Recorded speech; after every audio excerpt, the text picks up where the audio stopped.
Hey everyone, welcome back to 22 Panels. This is the podcast that aims to examine, explore, and elevate the medium of comics.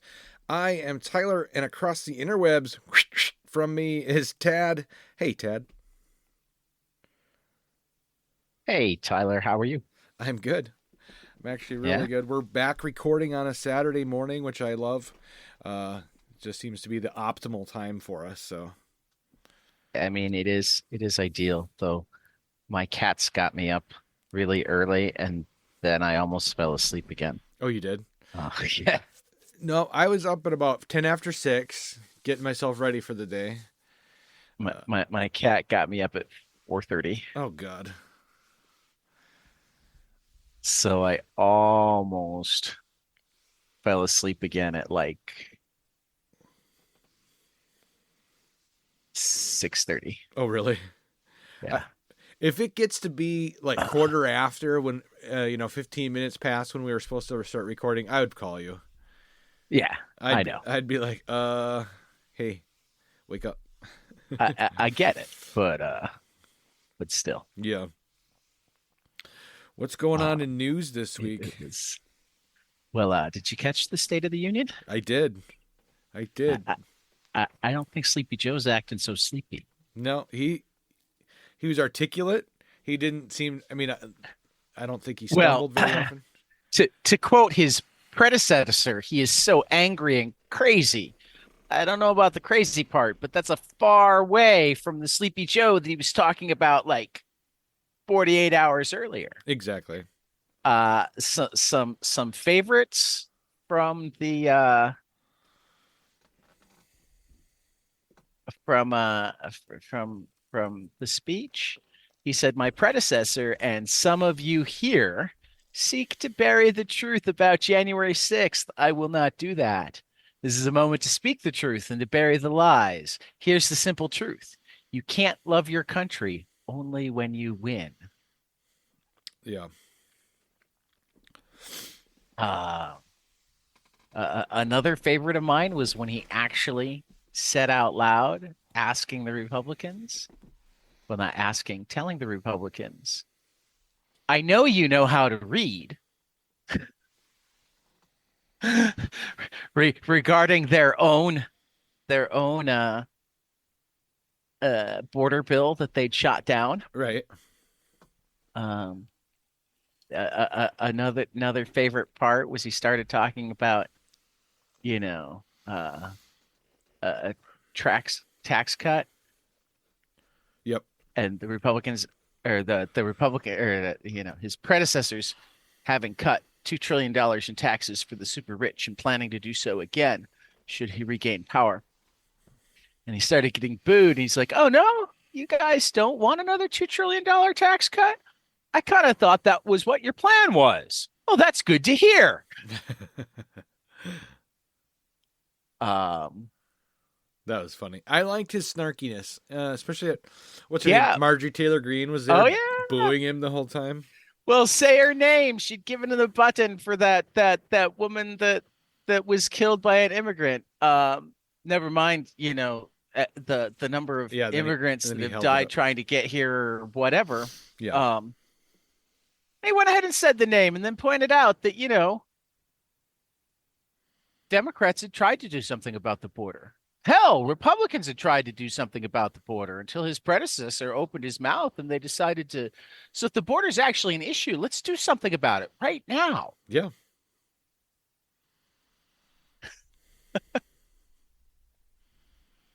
Um, yeah, yeah. He recalled Reagan at the beginning, yeah. you know, Mr. Gorbachev, tear down that wall.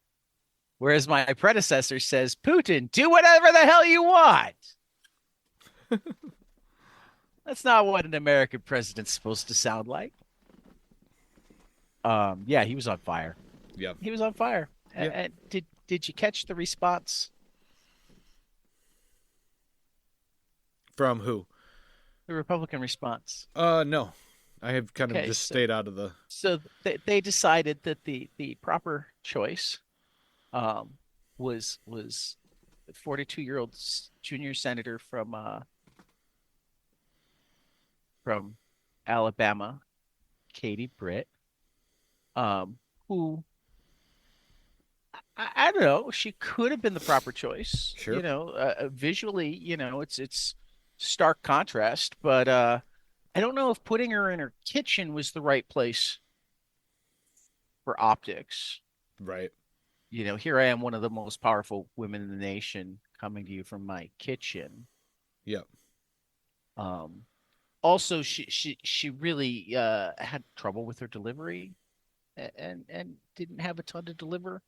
One of my favorite points was when she was talking about a migrant woman she had met who'd been sex trafficked by cartels and repeatedly sexually assaulted. Something she argued should never happen in a third world country, let alone the United States. And well,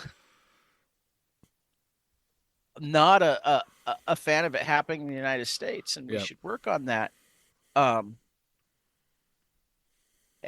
Migrant, so probably here because it started there. Right.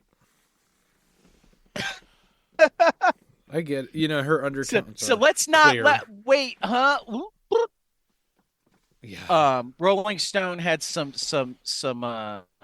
great quotes on it. Her impassioned, breathless speech, delivered at times in ASMR-esque whisper from what appeared to be her kitchen, ended up feeling more like a rejected audition tape for a supporting role on Grey's Anatomy than the hard-hitting political sparring favored by Biden critics.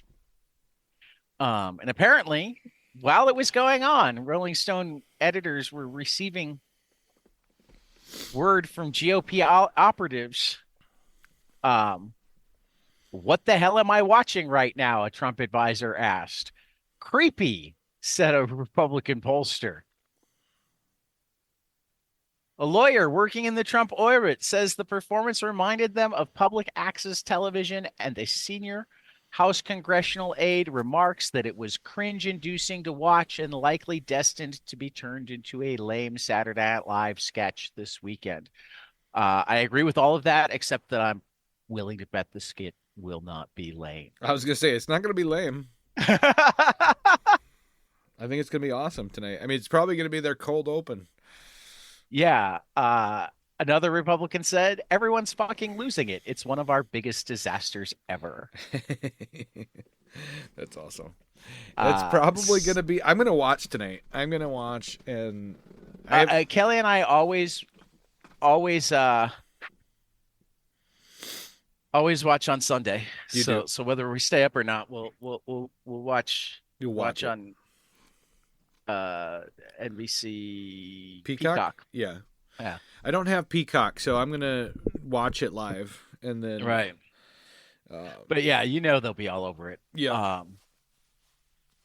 That'll be funny. So yeah. I mean, don't get me wrong. He's still an old man, and I get that argument, and that's where I turn people to the fact that Kamala Harris is pretty awesome. Look at her record. Right. Don't look at her news coverage. Don't look at the fact that she's not always great on her feet in public. Right. Go look at her record. Look at her senatorial record. Look at her record in the California State House. Look at her record as the district attorney in California. Look at her foreign policy record now. That was the one part of her resume that wasn't already stellar, and that's been what Biden's had her been doing the most of. Yeah. So I mean, that's another thing I'll say. Trump is also old, and he doesn't even have a running mate yet, and I have no faith that his running mate will be anybody that I would want to be president any more than him. And probably, if possible, less. I mean, let's just think of how bad Mike Pence would be as a president, and think of the fact that Mike Pence is too sane for Donald Trump. Right. I heard that Kristi Noem from South Dakota, governor of South Dakota, has been trying to put herself into the seat. No. Yeah. I mean, she's sleeping with his old campaign manager, so I mean, oh, she is. You missed that? Yeah. Yeah, she's been having an affair with Corey Lewandowski. Oh God. Um, uh, yeah, I mean, when Nikki Haley went into full on beat Trump mode, uh,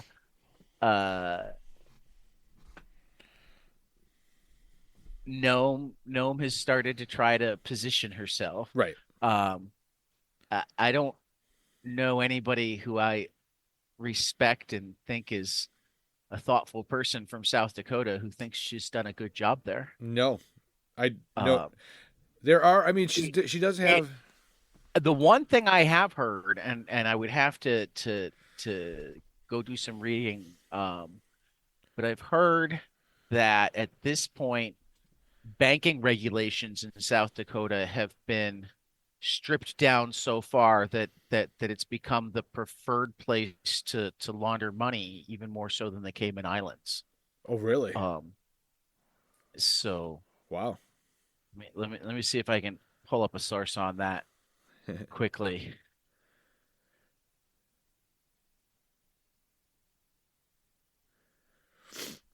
Um.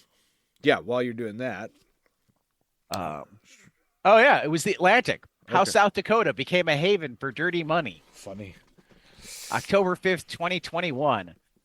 Pandora Papers reveal South Dakota's role in $376 billion tax haven, is from The Guardian on October 4th, 2021.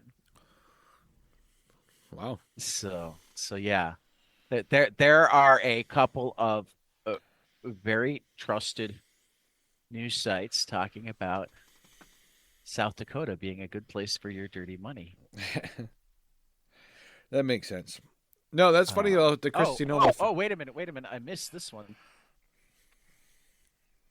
U.S. Attorney's Office announces charges in multi-state meth and money laundering conspiracy that includes Jesse Richmond from Sioux Falls, South Dakota, Mm-hmm.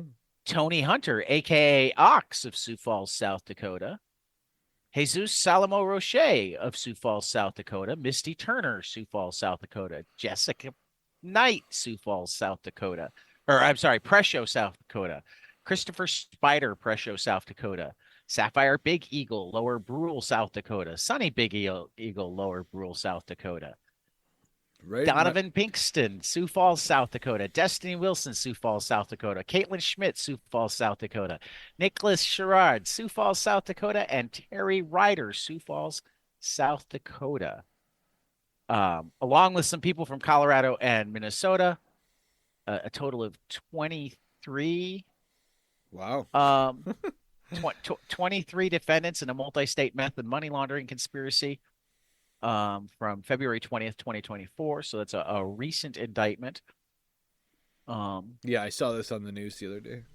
Yeah, and this is straight from the United States Attorney's Office, District of South Dakota. Which reminds me of one of the great slogans of the Christy Meth. Oh, I'm sorry. Christy No. Christy No years. Meth, we're on it. Yes. Their anti-drug slogan. Meth, we're on it. Yep. That was legit. She does sound like a so totally Trump-like running mate. Years ago, before she was governor, I met her, and she's really dumb. I really cannot stand to be in the same room with her. I mean, that's par for the course. I mean, I may have been texting with a prominent comic book writer while watching the State of the Union, and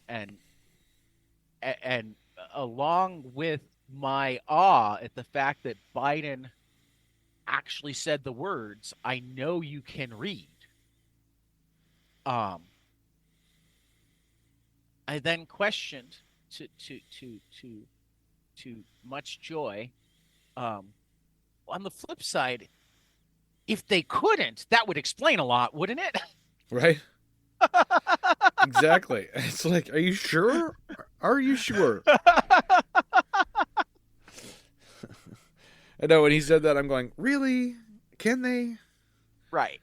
So anyway, um, so right about when we were recording last week, Yep. all sorts of stuff was breaking on issues at Scout Comics. Yeah. People not getting paid, um, communications not being made, etc. Um, That's too bad. well, first of all, Scout has at least somewhat owned up to having trouble on the communication side, um, and seem to be saying that they want to try to, but they also announced a partnership with Element Media Global, which hopefully will put some money into the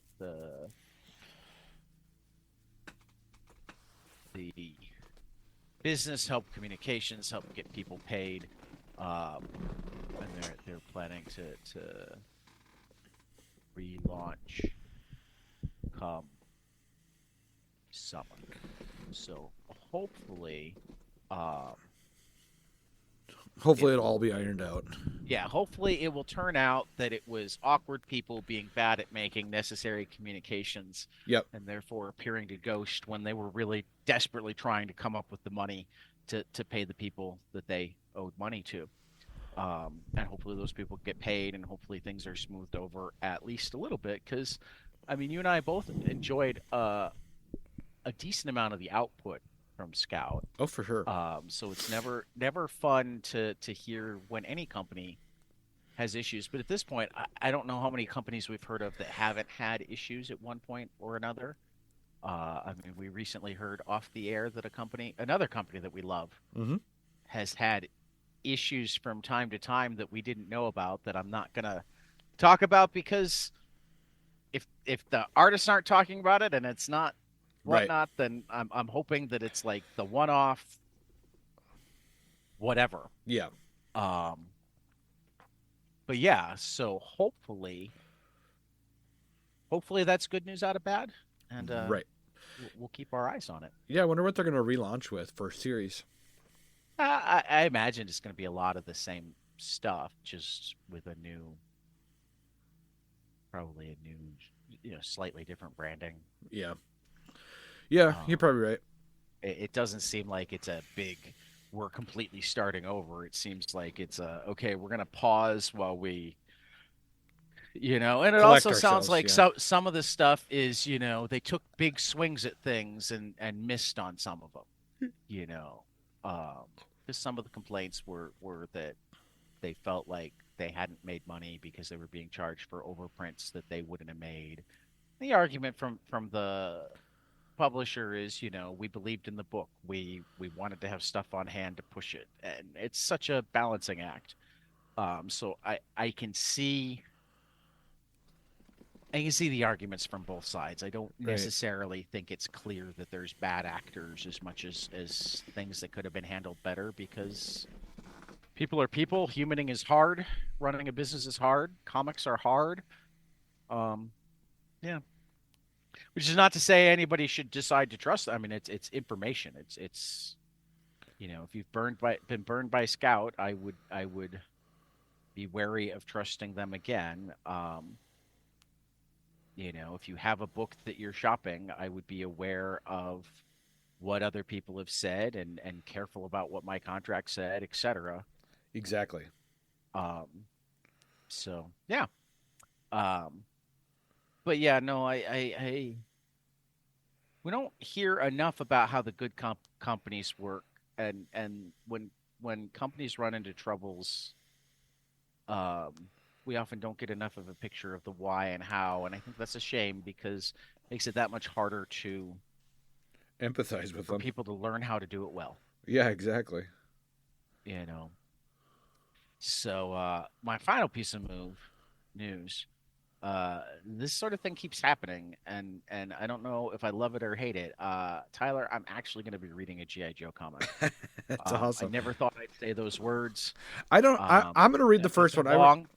that's along the lines of me saying that I was going to start reading Venom or read the Aquaman series or Namor or Thanos. Um, I get it. Kelly Thompson will be writing the Scarlet miniseries, and you know me, Kelly writes it, I read it. Um, and apparently, her first ship, way back before she knew what ship meant, was between Scarlet and Snake Eyes when she was a kid. She wanted them to get together. So, um, yeah, That's funny. I'll be reading a GI Joe comic. I'll check it out too. I'll definitely. I just laugh because I am not the property guy for the most part. No, you're not. I'm barely the Marvel DC guy. I'm really not the like licensed comics guys. But you know, right now I have queued up on my iPad the Buffy stuff that Sarah Gailey did because I keep reading more things from Sarah Gailey and loving everything they do. Right? Prose, comics, whatever. And it's like, okay, I guess I'm reading Buffy now. Yeah. They really have their, I don't know, poop in a group, their shit in order. Like, I feel like Yeah. they know really what they're doing. And they can write all kinds of different things, right? Yeah, no, I was blown away. Did I talk about White Widow last week? I think I talked some A about little it. bit, Because I don't think I'd ever seen them do just funny. right? And White Widow is like legitimately funny. Yeah. Like laugh out loud funny.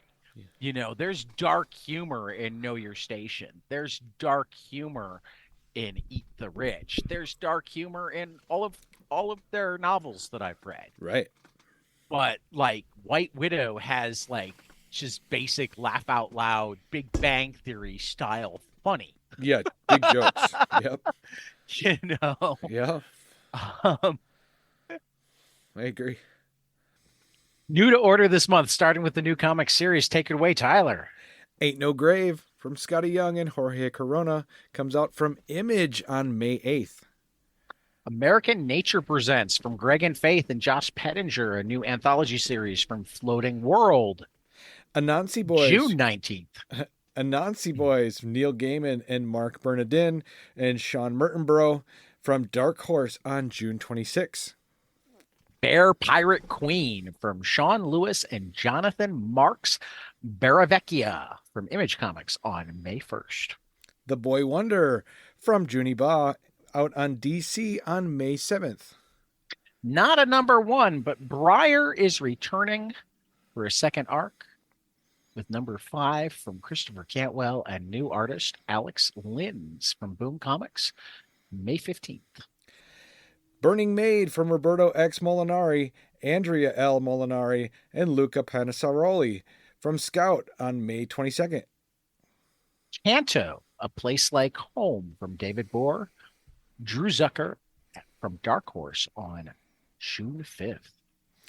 Deadpool Wolverine World War III from Joe Kelly and Adam Kubert on May 1st. Death Ratioed from Mark Russell and Lacey, AWA, May 29th. Get Fury from Garth Ennis and Garan Perlov from Jason Burrows from Marvel on May 1st. Grommets from Rick Remender, Brian Posehn, and Moreno Dionisio, Image Comics, May 29th.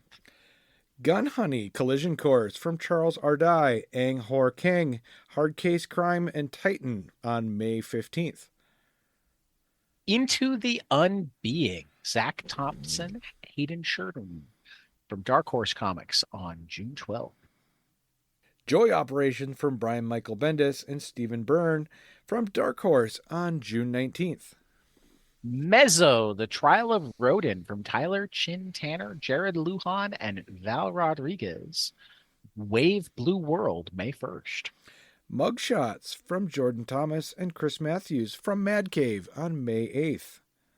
My Bad, Escape from Peculiar Island. Bryce Ingman, Mark Russell, Peter Krause return. at Ahoy Comics on May 15th. My Body is Unspooling from Leo Fox from Silver Sprocket on May 15th. One for Sorrow from Jamie McElvey from Distillery on June 5th. Resident Alien, The Book of Life from Peter Hogan and Steve Parkhouse from Dark Horse on June 26. Sanction from Ray Fawkes and Antonio Fuso at Mad Cave on May 15th. Sept and Ember, Farrell Dalrymple from Floating World on May 22nd. Space Ghost from David P. Pose and Jonathan Lau, Dynamite, May 1st. Teenage Mutant Ninja Turtles Alpha from Jason Aaron and Tom Waltz, Chris Burnham, and Gavin Smith from IDW on June 5th. Toxic Beach Party from Derek Charm at Oni Press on May 1st. And Whisper Queen from Chip Zdarsky and Chris Anka from on May 1st. All right. How about some graphic novels, Tyler? Let's do it. All My Bicycles from Power Paula from Fantagraphics on June 19th. Curveball from Pablo Cartaya, Miguel Diaz Rivas from Disney Hyperion on May 8th. Delights, a story of Hieronymus Bosch by Guy Colwell from Fantagraphics on May 22nd. Devour from Jasmine Joyner, Anthony Pugh from Abrams Comic Arts, and I totally forgot to put down the date. So, probably sometime in May. The Field from Dave Lapp from Conundrum on May 22nd. The Flavors of Iraq, Impressions of My Vanished Homeland from Farat Alani, Leonard Cohen, Graphic Mundi on May 8th. George Sand, True Genius, True Woman from Severine Vidal, Kim Kosindi from Self-Made Hero on June 22nd. Good, from the Amazon jungle to suburbia and back from David Good and Flux at MBM, May 15th. Indigenerds, Tales from Modern Indigenous Life, various authors, edited by Alina Pete from Iron Circus on May 15th. Isunbushi from Ryan Lang at Oni on May 15th. J&K from John Pham from Fantagraphics on June 26. Karate Prom from Kyle Starks from First Second on May 8th. Kaim, Our Journey Through the Motherlands from Djibril and Yasmin Fan Morissette from Fair Square on May 22nd. Kingdom Riders from Shannon Eric Denton and Marcus Toe, IDW on May 15th. The Jellyfish from Baum from Pow Pow on May 8th. Let's Make Bread, a comic book cookbook from Ken Forkish and Sarah B. Kahn, 10-Speed Press on May 15th. Marshall Bass, Volume 1 from Darko McCann, Igor Corday from Ablaze on June 12th. Noodles, Rice, and Everything Spice, a Thai comic book cookbook from Christine DeWitt and Malika Kupanen from 10-Speed Press on May 8th. Orson Welles, Warrior of the World from Milton Lawson and Eric Whalen from Scout on May 22nd. Peter and Liza from Miroslav Sekaluk Struja, Fantagraphics, May 22nd. Secondhand Love from Yamada Murasaki from Drawn and Quarterly on June 5th. Sherlock Holmes and the Doctor Was Not from Christopher Sequeira, Philip Cornell, Julie Dietrich, Ron Fortier, Nancy Holder, Rafe McGregor, Brad Mengel, Will Murray, Dennis O'Neill, Andrew Salmon, Jay Sherja Penweisen, I.A. Watson from IPI on May 29th. Clearly, that is an anthology. The Singularity from Bear McGreary, Matt Groom, Ramon Perez, Danilo Beyruth, Matias Bergara, Rod Reese, Eleonora Garlini, John J. Pearson, and more from Image Comics on May 8th. That one actually goes along with an album. That's going to be fun to talk about. That's going to be cool. Spiral and Other Stories from Aiden Koch, New York Review Books, May 1st. Thanks, Romina, by Julie Spaziani and Essie Case from Scout on May 29th. Traces of Madness, a graphic memoir. Fernando Balias and Mario Pelagier from Graphic Mundi on May 8th. Vera Bushwhack from Sig Bergwash, drawn in quarterly on June 12th. The Worst Ronin from Maggie Takuta Hall and Faith Schaefer, Harper Alley, May 22nd. X-Dimensional Assassin Zai Through the Unfolded Earth from Jason Franks and Daniel Serra from IPI. And I forgot to put a date down. Yellow from Jay Martin at Dark Horse on August 28th. Young Hag and the Witch's Quest from Isabel Greenberg from Amulet on May 15th. All right, some collections, Tyler.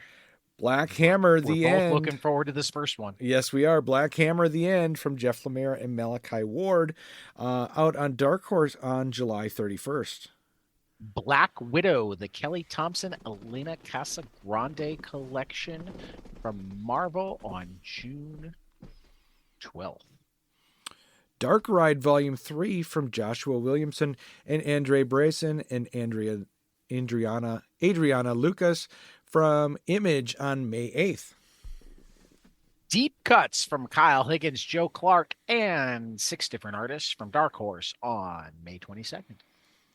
Dear Editor from Ryan K. Lindsay, Sammy Cavella from Mad Cave on May 8th. Backslash Back to School from Zoe Thorogood at Image on May 8th. Harley Quinn, Black, White, and Redder from Chip Zdarsky, Gail Simone, Zoe Thurgood, Bill Quee Evely, Bruno Redondo, Babs Tarr, Kyle Starks, Chris Schweizer, Chris Condon, Jacob Phillips, Kelly Thompson, and many more. That's out on DC on July 16. That was so good. And I'm not even a Harley Quinn fan. Hurricane Nancy from Nancy Burton at Fanagraphics on June 5th. The Iron Fist War Picture Library from Van Holding, Hugo Pratt, out from Rebellion 2000 AD on July 3rd. Lost Worlds of George Metzger from George Metzger, Fanagraphics, May 22nd. Maple Terrace from Noah Van Sciver from Uncivilized on May 22nd. Absolute Mr. Miracle from Tom King and Mitch Gerads, DC Comics, November 12th. Anybody thinking of Christmas presents for me? The big ass Mr. Miracle sounds very good. The Absolute Mr. Miracle. That's going to be cool. Yeah. I love the Absolute editions. Yeah. Newburn Volume 2 from Chip Zdarsky and Jacob Phillips from Image Comics on May 29th. The Penguin Volume 1 from Tom King, Chip Zdarsky, Rafael De La Torre, and Steven Subic. Belen Ortega from DC Comics on June 25th. All right. Supergirl, Woman of Tomorrow, the deluxe edition from Tom King and Bill Queese Evely from DC, out on July 23rd.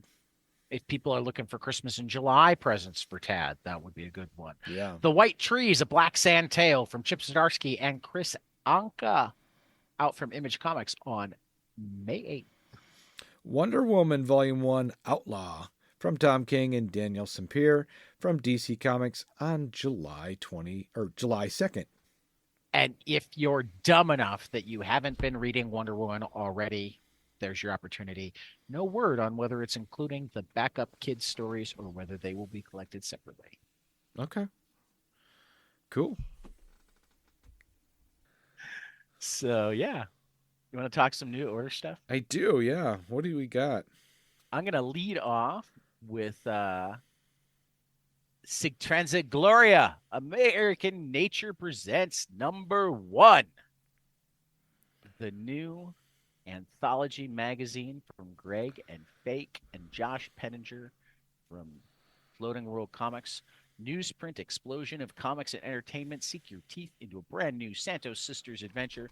Struggle to contain your laughter at Josh Penninger's Tedward. And explore a treasure trove of articles. This ain't your average mag. It's a raw, unapologetic celebration of comics culture. Walk on the wild side in shops June 19th. So yeah, I'll definitely be picking that up. I'm enjoying Greg and Fake taking over the world. Mm-hmm. Yeah, It's gonna be cool. That pretty much sums it up. I'm enjoying Greg and Fake taking over the world. Right. So A couple years ago, we got introduced to Kanto, and so here's Kanto. our little Clockwork Man, Yeah. Clockwork Knight. Yep. Clockwork Knight. That's what it is. Kanto, A Place Like Home, #1, is coming out. The finale series to the Shrouded Man saga begins at Dark Horse Comics. The tiny Clockwork Knight returns after making the ultimate choice to save his people above all else. He has amassed allies in the war against the Shrouded Man, but even an army may not be big enough to stop the evil sorcerer's quest to conquer Kanto's people. Fighting to save New Arcana won't be easy, but nothing ever is for the brave Kanto. The fan-favorite comic fantasy continues with the miniseries Kanto, A Place Like Home by Eisner and GLAAD-nominated writer David M. Boer and fan-favorite artist Drew Zucker. Yeah, I'm looking forward to this. I've done all of the others in trades, so I'm still debating whether I'm going to do this issue by issue, but definitely looking forward to the conclusion of this saga. Yeah, it looks really cool. Another one for you. Yeah, Into Unbeing, Part 1, from Zach Thompson and Hayden Sherman. A group of climate scientists working in a remote base camp on the Australian outback discover an impossible landform. They venture inside expecting the unexpected, and the titular Unbeing delivers. The titular Unbeing delivers. True to traditions of cosmic horror, they discover an anomalous environment that defies everything they think they know about the world. From critically acclaimed writer Zach Thompson and visionary artist Hayden Sherman. Yeah, we're going to have to get back to Zach. I think he's had like 4 books that he wasn't allowed to talk about be announced since he was on our show to talk about Cemetery Kids Don't Die. Exactly. Toxic Summer, #1 from Derek Charm, a double-sized nightmare beach party. From the mutated mind of Eisner award-winning cartoonist Derek Charm, Jughead, and the unbeatable Squirrel Girl comes a monster-sized 48-page nightmare beach party that will help keep you up all night if you can live long enough to tell the tale. Best friends, Ben and Leo had the perfect summer planned after high school graduation as lifeguards in the idyllic beach town of Port Dorian. They were planning for 3 months of hot guys, late-night bonfires, and no regrets. Until a toxic spill of unknown properties on the beach transformed their dream summer into a waking nightmare. Now Port Dorian is flooded with panicked tourists, a local researcher is paralyzed while investigating the spill, and a horrifying pack of subhuman monstrosities is snatching beachgoers in the night. Mix 1 part Riverdale with 1 part The Creature from the Black Lagoon and drink it down fast, because this bi-monthly horror shocker comes packed with enough acidic sludge, perverted beach maniacs, and ill will to ruin anyone's first summer away from home. That looks really May 1st. That looks really good. I love the artwork. I'm looking at the cover right now. Well, Derek Charm took over for Erica Henderson on Unbeatable Squirrel Girl, and the book barely missed a beat. You know, and that's not an easy act to follow. No. You know. Yep, exactly. All right. So let's talk some graphic novels. Yes. Delights, a story of Hieronymus Bosch. In this imaginatively conceived historical graphic novel, Guy Colwell explores the story by Hieronymus Bosch and his most famous work. In Guy Colwell's first full-length graphic novel in over 30 years, we see one painter, Colwell himself, consider another, Hieronymus Bosch, and the story behind the latter's most notable work told in sequential panels. The known details of Bosch's life and the commissioning of his enormous triptych, The Garden of Earthly Delights, are scant. Colwell takes the facts of Bosch's time and setting and constructs a tale of a man and artist torn equally among piety, creativity, and commerce. In Colwell's version of Hieronymus van Aken's, Bosch's real name, he is an artist paid well by local dukes to paint a vision of the world before the fall, but will the religious leaders of his village see it as celebrating God's creation or fatally corrupted by sensuality? And what of the increasing numbers of young models needed to depict pre-Apple innocence? This imaginatively conceived graphic biography is Caldwell's crowning achievement in a cartooning career begun in the underground comics movement of the 1970s and marked by risk-taking and political engagement. His drawing, rendering, and storytelling has never been as self-assured as in Delights. Guy Caldwell is a painter and comics artist best known for his best-selling underground comics series Inner City Romance, collected into a volume published by Fantagraphics. He worked extensively as an illustrator, cartoonist, and color artist for underground newspapers and publishers from the 1970s into the 1990s, between sabbaticals for environmental research travel and social action. His other books include Street Scenes, In Fox's Forest, and Doll. This one does look cool. I love the cover. I really love the cover of it. Guy Caldwell as well as I should. I don't know the Underground as well as I should. These are both things I'm going to look into more because I love Hieronymus Bosch. So I'm actually kind of do the next two together because 10 Speed Press has cookbooks coming out in back-to-back weeks in May. On May 8th, we have Noodles, Rice, and Everything Spice, showcasing real Thai food from the country's distinct culinary regions, journey to the northern Lana region and dine Kantok style, with small bowls of chili dips, curries, sticky rice, and vegetables on a gilded pedestal tray for sharing. Sit cross-legged on a bamboo mat around a spread of tangy salads and grilled meats in the northeast Aizen region. Roam the bustling markets of central Bangkok for iconic street food treats and lounge on a beach in southern Thailand with dangerously spicy seafood. In celebration of the warm, welcoming spirit of Thailand, Noodles, Rice, and Everything Spice shares the secrets to making these dynamic Thai dishes at home, whether as quick one-plate meal or a show-stopping spread of multiple dishes for enjoying communally. And it's from Christina DeWitt and Malika Koppinen from 10 Speed Press on May 8th. I love the artwork. Yeah, then a week later, from 10 Speed Press, Let's Make Bread. New York Times bestselling author Ken Forkish adapts his expert bread baking tips and recipes from Evolutions in Bread and Flour, Water, Salt, Yeast for the fun, beginner-friendly cookbook format.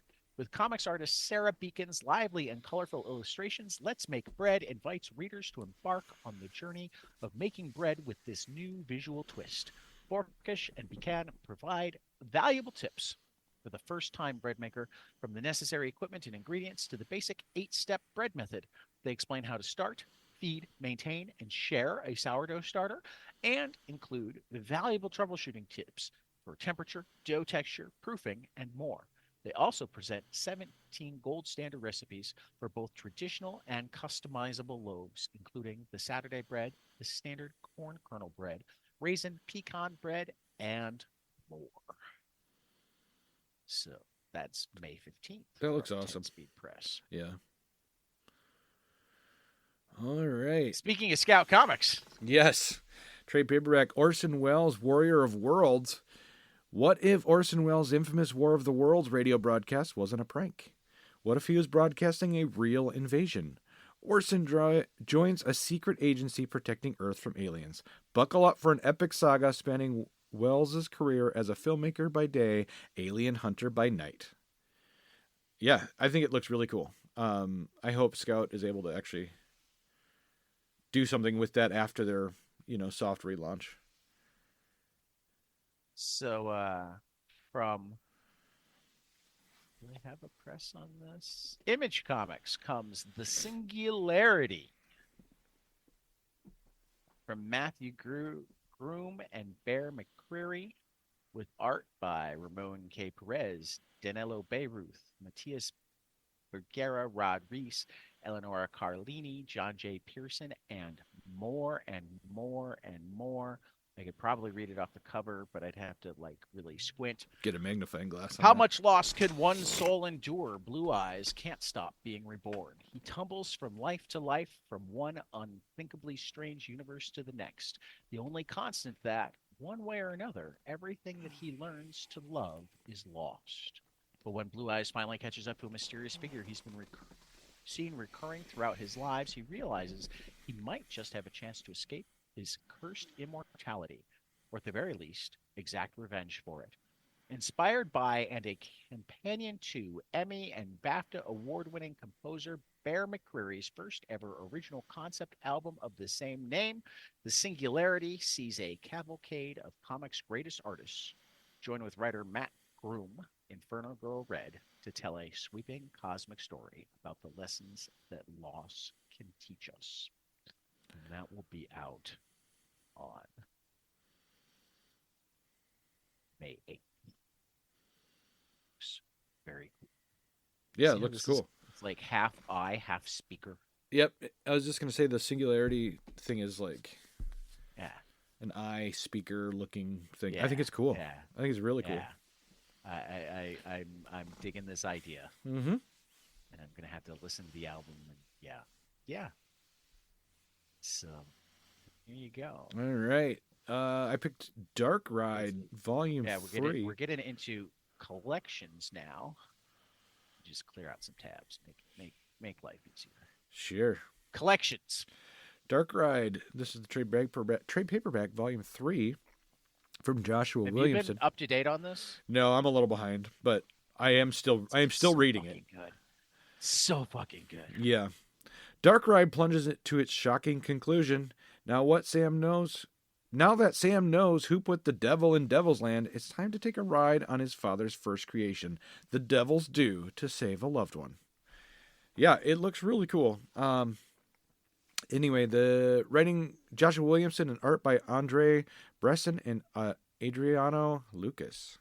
And you can go back and listen to our conversation with Josh Williamson right before this came out.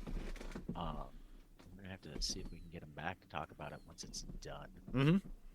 For sure. The spoiler talk. There you go. Another one for you. Another one for me. Fantagraphics Underground, Lost Worlds of George Metzger. This one looked really interesting, so I thought I wanted to talk about it today. Yeah, this totally looks like your kind of book. Yep. George Metzger's comics stand out for their captivating combination of high fantasy and science fiction. His prescient views of climate change and political shenanery, and just when you need it, explore a feudal landscape in steam-powered vehicles, soar the skies in anachronistic airships, and hitchhike back to nature with the hippies.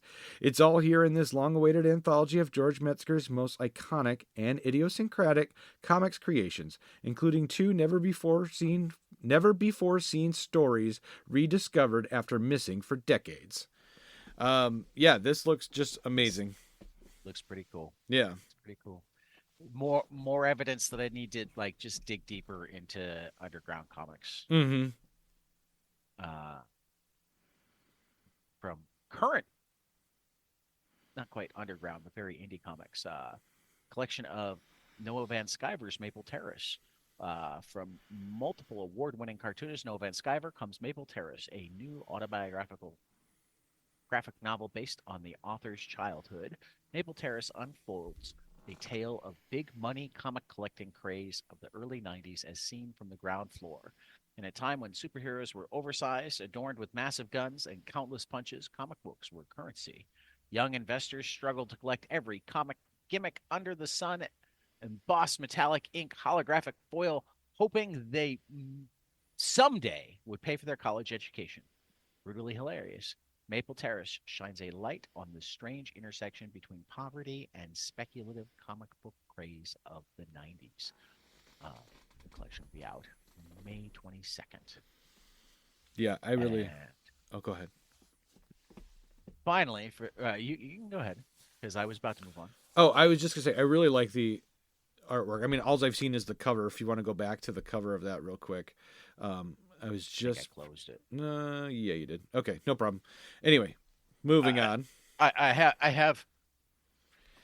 Oh, there it is, Maple Terrace. I just really like the cartoony It's classic style. Van Sciver. Yeah. Van Sciver definitely has a style that I enjoy. Yeah, it's cool. I'm not going to read all the descriptions for these. I'm Okay. just going to say that there are 3 collections of fantastic Tom King works Mm-hmm. coming from, or now being issued from DC Comics. The hardcover, oversized Absolute Edition of Mr. Miracle with Tom King or by Tom King and Mitch Gerads. Yeah, this was the one that got like everybody's attention. Mm-hmm.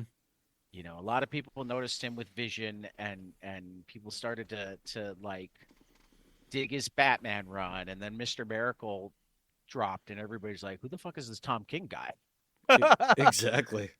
Um, so 1 to 12, and the oversized, it includes script pages, development art, commentaries, etc. I will be all over this.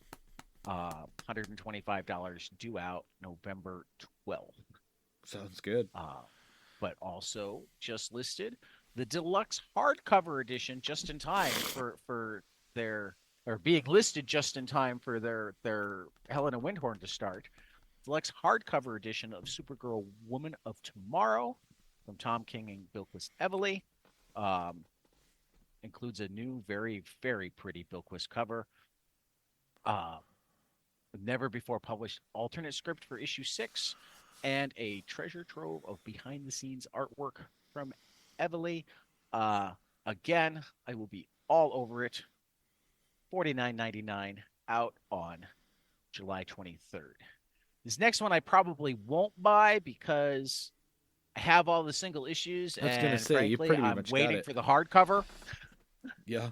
But anybody who's been silly enough not to be reading Tom King's Wonder Woman, you can get caught up July 2nd. Wonder Woman Outlaw, the first volume of Tom King's Wonder Woman run with Danielson Perry. No word if it includes the backup stories. I kind of lean towards it not, since I don't see any listing for Belena Ortega. But it does have the Wonder Woman 1 to 6 and the short from Wonder Woman 800 from Tom King and Danielson Perry, and you can start getting caught up. The direct market has a art germ variant. I love it as well. It's great. So yeah, anybody silly enough not to be reading Tom King's Wonder Woman, there is your opportunity.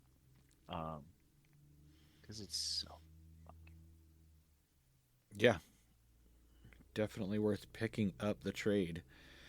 All right, I suppose. all right. So some final order cut off this week. We've got Blood Brothers Mother from Brian Azzarello and Eduardo Rizzo at Distillery coming out May 1st. The Love and Rockets sketchbooks from Gilbert Hernandez and Jaime Hernandez coming out from Fantagraphics on April 24th. Love Me, a Romance Story, #1 from Francesco Perilla, Stefano Carselli, Lorenzo Scaramella, and Buddy Bodoin from Mad Cave on April 17th. Mythologies and Apocrypha from Tim Lane, Fantagraphics, April 24th. Rat City from Erica Schultz and Zay Carlos, Image, April 10th. Self-Esteem and the End of the World from Luke Healy at Drawn and Quarterly, May 14th. Silicon Bandits, #1 from Jason Starr, Dalibor Talajic from Magma Comics on April 10th. And You and a Bike and a Road from Eleanor Davis, out from Fantagraphics on July 2nd. Kickstarters worth mentioning. Impossible Jones Volume 2, Ultra Cool Collector's Edition from Carl Kessel and David Hahn. You can still contribute through March 14th. Billy 99, the first Tim Sale artwork story from Tim Sale and Sarah Bynum, through March 14th. Mutiny, Black Girl Magic, #1 from Crystal Adams, Isaiah Fulmore, Amanda Adams, and Fabrice Sapolsky from Fair Square through March 26th. Black and White from Kwanzaa Asayafo, Tim Smith 3, Jamal Eagle from Black Mask through March 29th, and the really complete Paradise 2 from Terry Moore, also through March 29th. That's awesome. So, Tyler, what'd you love this week? Uh, And I loved 2 of your books and didn't read the other one. I got this backwards. X-Men Unlimited #1 was from Peach Momoko was unexpected. I'm familiar with Peach Momoko's work, and X-Men Unlimited or Ultimate X-Men? oh, duh, that's why I got it wrong. It's Ultimate X-Men. Ultimate X-Men. I'm so confused. No, I'm not. Ultimate X-Men #1. We're dabbling into the Ultimate Universe, and I was expecting an X-Men story. And what we got from Peach was the story of Armor, which is a kind of a B-level character. And we got, I mean, we didn't have any Wolverine, no Cyclops, no team, no mention of X-Men at all.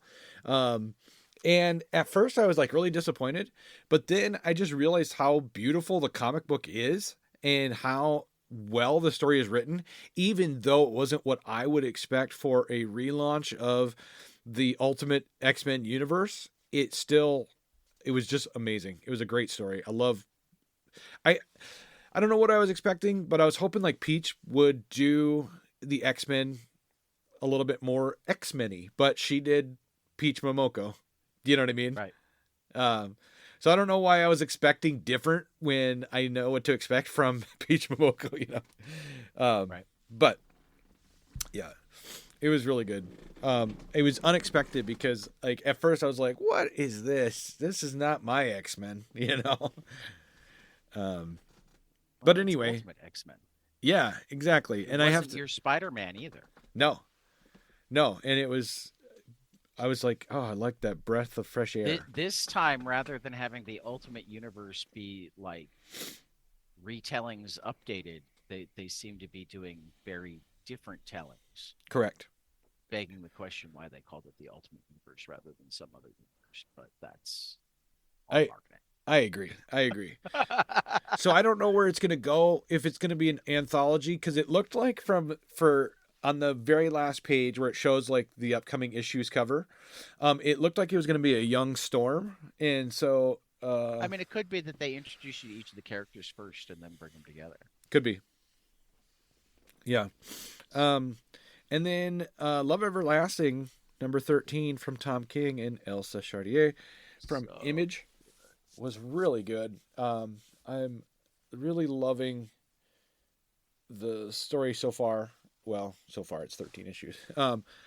It's just been at times a little bit confusing. Like I got to figure out like where is she now, you know, that kind of thing. Yeah, no, I'm definitely like I said, I think we talked about it last week. I think they're going on hiatus after 15. Yep. We'll definitely be taking all 15 books and like pouring over them together when that happens. I think that's a good idea. To, like really kind of piece everything together. Yeah. Because I feel like there's way more going on that I'm totally picking up on. Yep. And then my third pick was Night People #1 from Chris Condon. Another fantastic book. Barry Gifford and Brian Level. Rick, right off the bat, like there was just like decapitation, and it was just hardcore. I really love it. Chris Condon adapting Barry Gifford, who's probably best known to the comics book crowd as the I mean, I guess there's a lot of comics book crowd who read mysteries too, so they might have just read Barry Gifford's book, but sure. where Condon he worked with David Lynch on Lost Highway. Yep. That was even at least a little bit of a tangential project to Night People. So if you remember that trippy movie, I had the soundtrack to it because it had a Nine Inch Nails song on it, and I was obsessed with Nine Inch Nails. It had the Smashing Pumpkins song. It did too. It did. Yep. Yeah. So yeah, I had the soundtrack because I was obsessed with Nine Inch Nails, and they had a big part with the soundtrack. I have the soundtrack as well. Tad, what did you find amazing this week? I mean, I found your last two amazing. I didn't read Ultimate X-Men, but I'm gonna go with Beyond Real #2. Mm-hmm. Um, I've already said that Beyond Real is already on my short list for best miniseries of the year, Right. with Animal Pound and Man's Best. Those are going to be the three books to beat. And there have been a lot of good books coming out, so I'm less certain that they will be the three books now than I was a month ago. Right. But they're still the short list. There's still the books to beat, and #2 is where the story really starts kicking in. Birds of Prey #7 starts a new arc. Barbara Gordon's in this arc, and there's some really great back and forth scenes between Big Barda and Cassandra Cain, Mm-hmm. Batgirl. Yeah, Kelly Thompson is just killing this book. It's funny and action packed, and yeah. And then Torpedo 1972, #1 from Enrique Sanchez Abuli and Eduardo Risso at Ablaze. I like the old Torpedo comics, Right. and Eduardo Rizzo is like just the perfect artist to do it. This is kind of an old man Torpedo book, and it works. Digging it. Yeah. And this is like, no offense to Love Everlasting Night people, Pine Merrimack. Chris Cantwell finished up his Titan run Yep. this week, and or not Titan, well, Thanos, the Mad Titan. Yep. His Thanos run this week, and Chris might have written the best Hulk I've ever read. Really? I want more of his Hulk. His Okay. Hulk is funny, and his Hulk is not dumb, but not like feeling like he has to be smart either. You know, kind of the way I would be if I was Bruce Banner smart, but had like Hulk capabilities. Right. Okay. I want more Cantwell Hulk. That's my biggest thing to say from Thanos is I want more Cantwell Hulk. I may have expressed this to him. Funny. Yeah, Red Light continues to be fantastic. Under Heist continues to be fantastic. Have you been reading Kaya? Is that pretty good? I have, though I haven't actually read this week's issue. It's literally the next one on my pile. Because unfortunately, I kind of dropped off of it. I've liked everything so far. So, yeah. Okay. Cool. So So you our want to talk some Black Hammer Visions? yeah, our great responsibility this week as we continue our way through Black Hammer and other books. This is Black Hammer Visions. This is Black Hammer Visions is almost the Astro City of the Black Hammer universe. exactly. I thought that it was very Astro City in feel, and especially with the kind of the superstar lineup of writers. Yeah. Yeah. But no, just the type of stories being told too. Yep. It's like the Astro City of the I love the lead. I mean, Is that Patton Oswald? the Patton Oswalt Golden Gale story. That's Yep. not even really a Golden Gale story. This is like super Astro City in that it's like way more about these two girls who just grew up in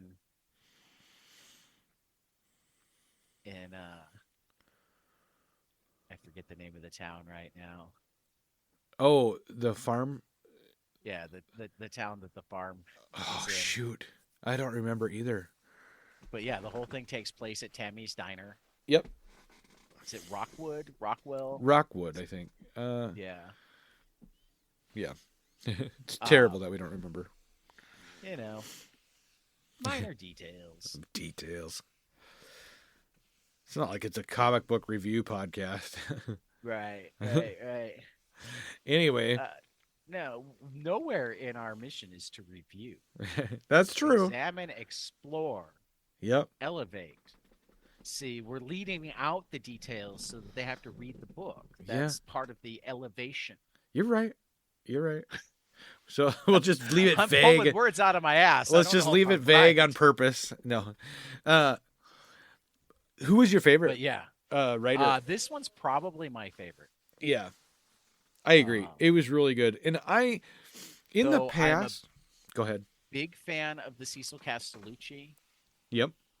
I'm a big fan of the Scott Snyder. I'm a big fan of the Chip Zdarsky. Yeah. What did you think of the Mariko Kelly Tamaki? Actually, Kelly Thompson's was super fun. Yep. Mariko Tamaki's was super fun. They all were really had their own. I think the only one that I thought didn't completely land is Jeff Johns. Yeah, I agree. It just didn't feel like it was still good, but it just didn't quite land. Yeah, it didn't feel. The others had like it. Granted, this is really an anthology, kind of miniseries. I mean, it's kind of weird because it didn't land doing something that Mariko Tamaki did that wound up being perfect. Because it didn't land because, it explored like a couple of different worlds, but it just left you hanging too much. Right. There was just too little resolution to anything. Exploring, the different things in this house of horrors or cabin of horrors. Yep. From Madame Butterfly, and there's just too much. Whereas Tamaki was similar, where it's like a TV show inside of a TV show, inside of the ship that Colonel Weird hid them all in. So it's like there's multiple levels of simulation to.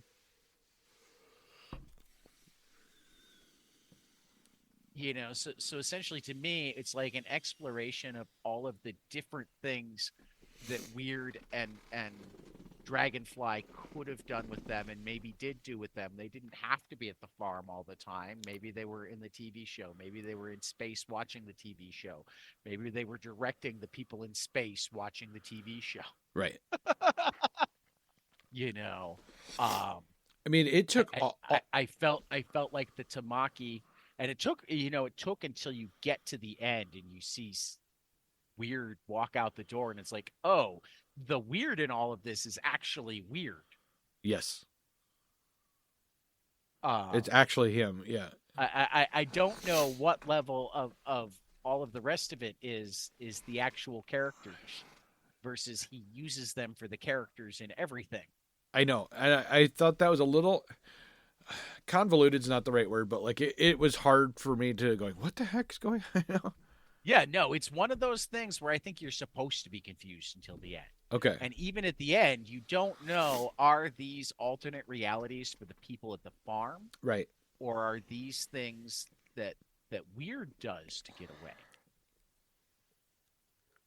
Is this all like Weird's brain exercise to not think about how he's got them trapped on the farm? Right. That's kind of the way I would think of it, but that's kind of how I feel about it by the end. Yep. I mean, particularly because you got him walking out the door and like floating into space. Away. Yep. And like more and more comes. Yeah. The story that I think was my least favorite, and this is no slam against Cullen, but Cullen Buns just didn't really hit home for me. I think I liked it better than the Jeff Johns, but it was pretty straightforward. Yeah. And almost tried to do too much. I thought so too. I think if they would have just focused on the Cthulhu's favorite, like the cult leader thing, or just focused on the lazy husband thing. True, that would have been. There is something about the. Don't you have anything to say about yourself, for being lazy? And, in his head, he's going, yeah, I just saved the world. But instead he's like, yeah, I do. Get me another beer. Which is horrible, but you know what I mean? Yeah. Again,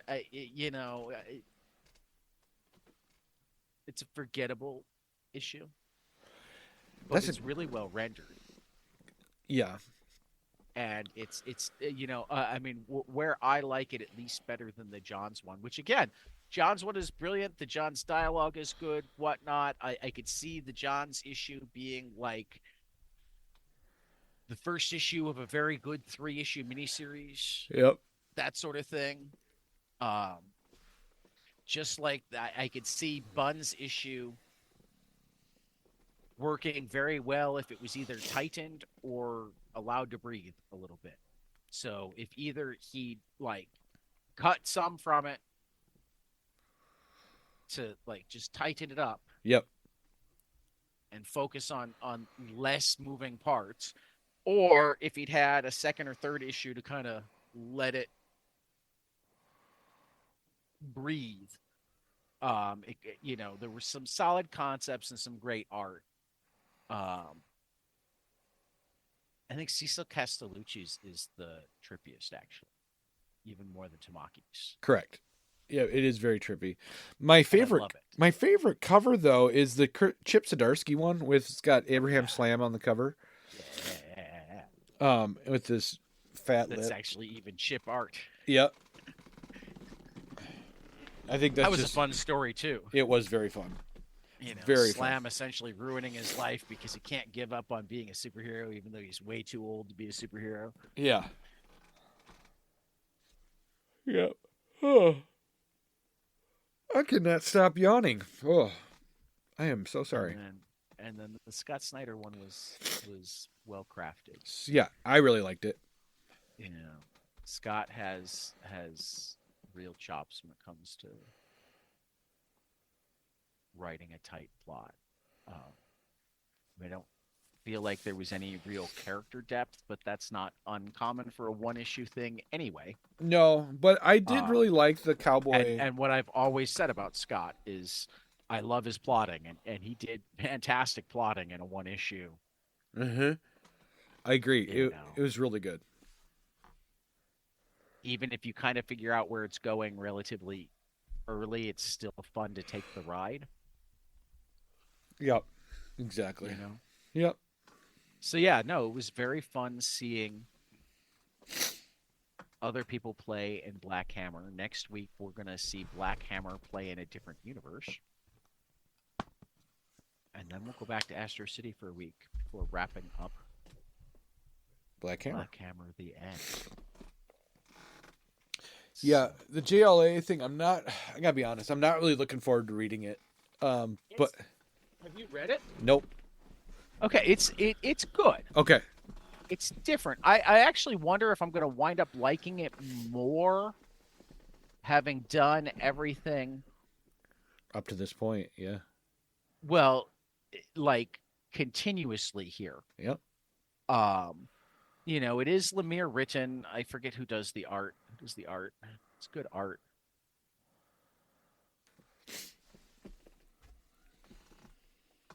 Do you remember who does the art? I don't. I haven't looked at it yet. No. Somewhere. Let's see if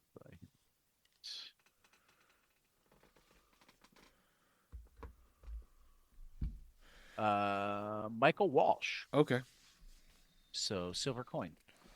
Oh yeah, I did read Silver Coin. Yeah. So I mean, the art is legit. I love the. I think the covers are actually Lemire, and I love the covers. Or no, covers are Walsh. She's just doing a little bit of a Lemire thing down on the bottom. I mean, look at the cover here. Yeah.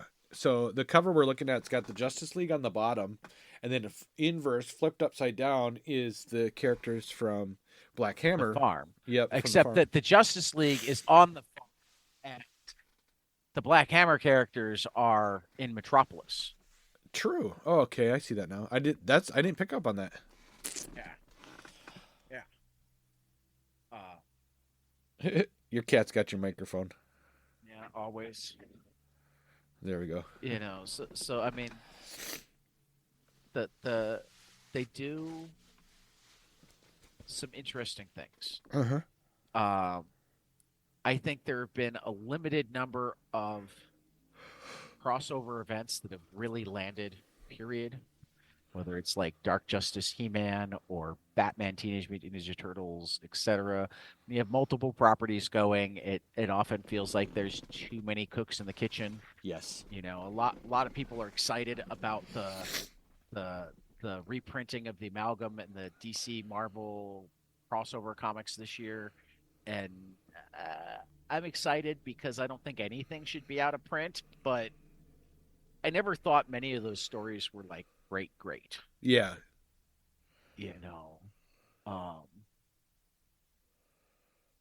No, I agree. So, and I don't think I've read this together. I think I read it month to month. I wonder if it'll hold together better individually.